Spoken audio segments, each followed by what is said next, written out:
obsessed with so many things. I am just doing myself a disservice by refusing to take advice. Hi guys, welcome back to my channel. Today I want to tell you about some of my recent favorites. Some of them are new, some of them are old, but I want to share them all with you.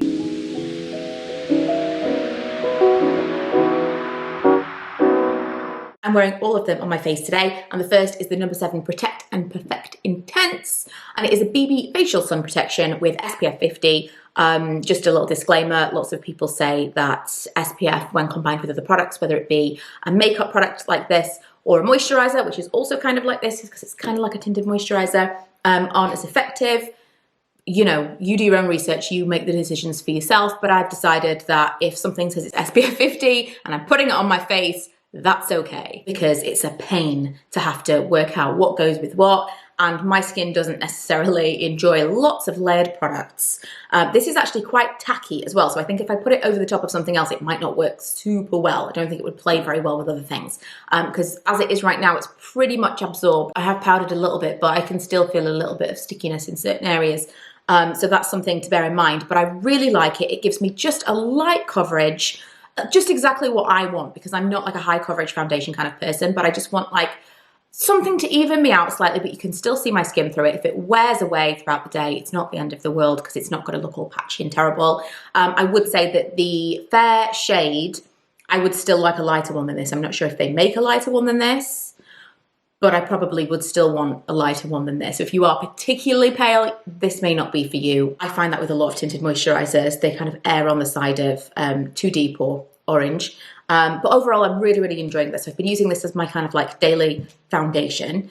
Underneath that, I have this, which is the L'Oreal Revitalift Filler Hyaluronic Acid Caffeine Eye Serum. This was sent to me in a package of multiple different things. This, I really like the hyaluronic serum just for overall your face, but I want to talk about this specifically because I think this makes a massive difference to the fine lines that I have around my eyes, but also the puffiness. If I don't use this in the morning, I really can tell a difference. And I'm not really an eye cream kind of person. I don't think that it does a tremendous amount for me. I do look particularly puffy when I wake up in the morning, regardless of what I've eaten and drunk the night before. There've been months where I've gone without having any kind of alcohol whatsoever. I know that like water retention can happen from salt and things, but that even when I'm like really, really watching what I'm eating, I'm still really, really puffy in the morning. I don't know what it is, but it is.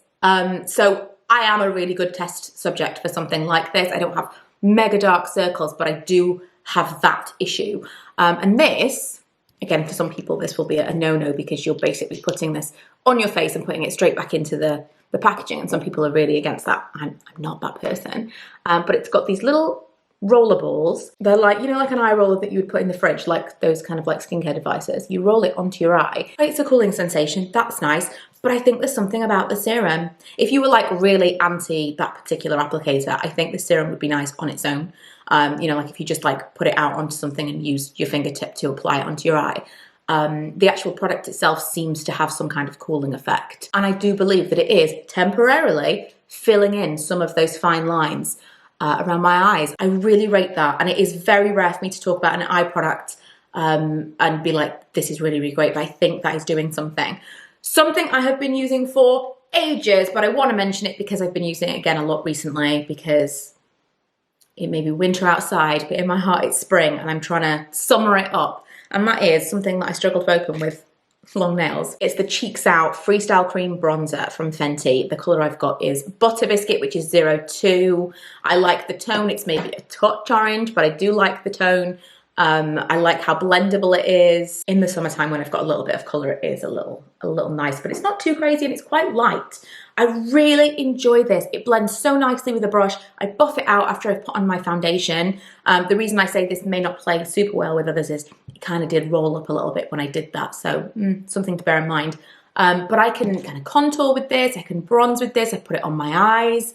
I just really, really enjoy it. This was also sent to me last summer. It's something I wouldn't have picked up. I have not had particularly good success with cream bronze products, but this is a really good one. Another No. 7 product that I got recently, I did haul a few things in a vlog last month, was this, and it is the Hydra Luminous Lip Balm in Caramel. I've been wearing this like non-stop.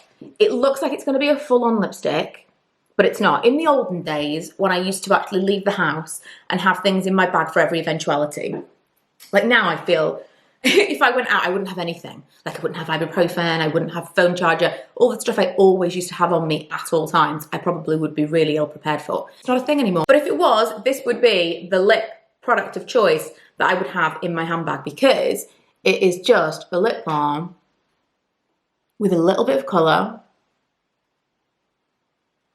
How pretty is that? So easy, easy to apply on the go. It's a real actual lip balm, so it's really hydrating, and it's neutral in the caramel colour, so it's going to go with everything. The two products that I picked up from number 7 are 100% winners. And I don't shop at number 7 very often. I had a voucher to spend from my birthday, and I'm just really happy with the stuff that I got. Right, 2 more things, and these were sent to me from Look Fantastic last week. They sent me a voucher. I talked about this in a vlog. I did a haul if you're interested. So I chose them, but they were gifted.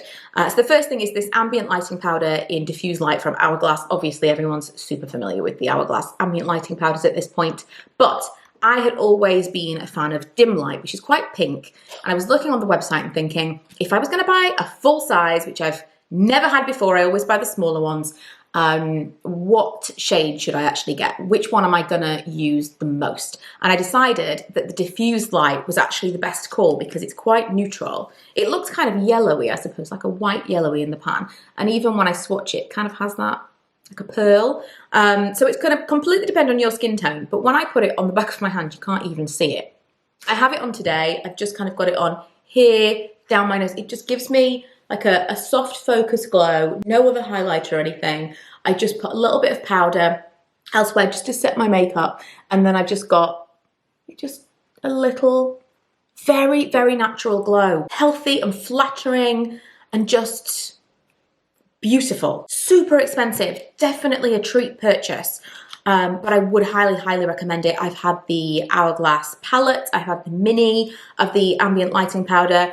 I absolutely would not travel with this large Ambient Lighting Powder because they are very fragile powders. They are really, really, really finely milled. Given the cost, I wouldn't risk it shattering in my bag. But for something that I keep at home, you can't beat it for how beautiful it looks on the skin. Lastly, I talked about this in my vlog where I hauled this stuff from Look Fantastic, but lastly, eyelash curlers. There was definitely a moment in time where I couldn't do my makeup on camera without people asking me why I didn't curl my eyelashes. There was a phase where it must have been like everyone was curling their eyelashes, and true to form, if everyone tells me I should do something, I don't want to do it. It's just the person that I am, and I saw these on the website and was like, do you know what, maybe I'll finally do it. I bought some Tweezerman eyelash curlers, also Tweezerman or Tweezerman. Tweezerman? I don't know.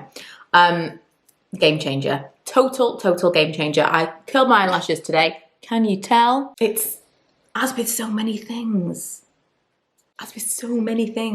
I am just doing myself a disservice by refusing to take advice. That is everything that I have been really, really enjoying recently that I felt like I wanted to share because this stuff is really, really good. I'll link everything for you below.